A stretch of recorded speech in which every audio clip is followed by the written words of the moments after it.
When it comes to popular music singing, anything goes. There is no fast system.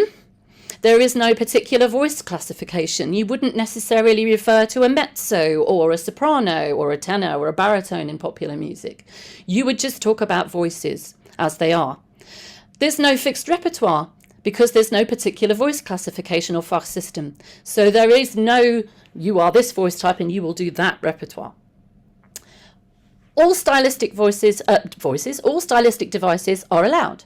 So we're talking about onsets like creak or fry, slides, drawl, pitch breaks and cracks, vocal hiccups, the retroflex R, I love the retroflex R, the R, different tone onsets and offsets, breathiness, these are all allowed.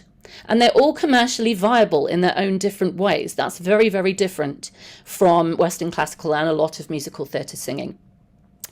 Individuality of tone and timbre is paramount, which is to say being authentic to yourself and artistry. And again, Louise Gibbs talked a lot about this on Sunday at the conference.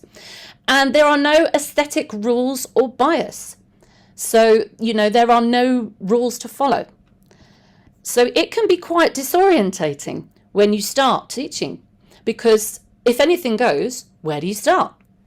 And I think that's the biggest question that people say to me, who've never taught it before. Where on earth do I start? So I'm hopefully going to tell you how. So we'll just go through a couple of basics. Safety first.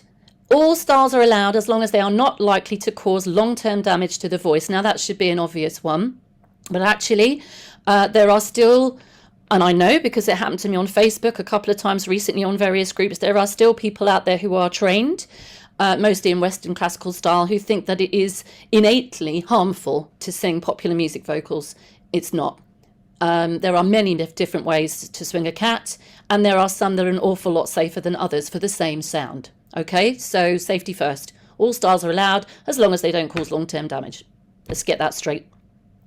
Number 2, leave your aesthetic bias at the door. I don't particularly like grime music. I'll just put it out there. There are some bits I like and some bits I don't, but my students love it. If they want to try and sing or rap in a particular style, I'll do it. It is not my choice to say, well, I don't like that. That is their choice. You are helping the person who is in front of you to do what they want to do. Leave your aesthetic bias at the door. Number 3, understand the differences. So the differences between different techniques and genre. Really important to understand that. Number 4, as I said, and Louise stated, listen widely. Take recommendations from your students. Listen. And then what you do is you have information exchange. So someone might come to me and they say that they love Florence and the Machine. And I say, amazing, I love that. I love what she does this. Have you listened to any Kate Bush? Because I can see a direct link between that style and that person. So the more you listen, the more you can kind of give your students a wider canvas. And number 5, know your imitations and limitations. I'm going to talk more about this later, okay? But this is a concept that I'm spending quite a lot of time on at the moment. We want to encourage students to be themselves, but we also want them to be realistic.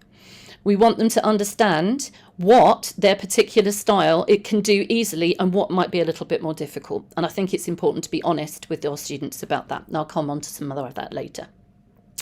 So another little quote here that I love, and we've got a picture of Aretha Franklin. Of course we have. She's the queen. Pure is not always appropriate. Pretty is not always effective. And proper is dead wrong. I would advise any voice teacher to lay aside proper and consider appropriate. I promise you, no one will ever hear a proper rendition or pay to hear a proper rendition of Chain of Fools.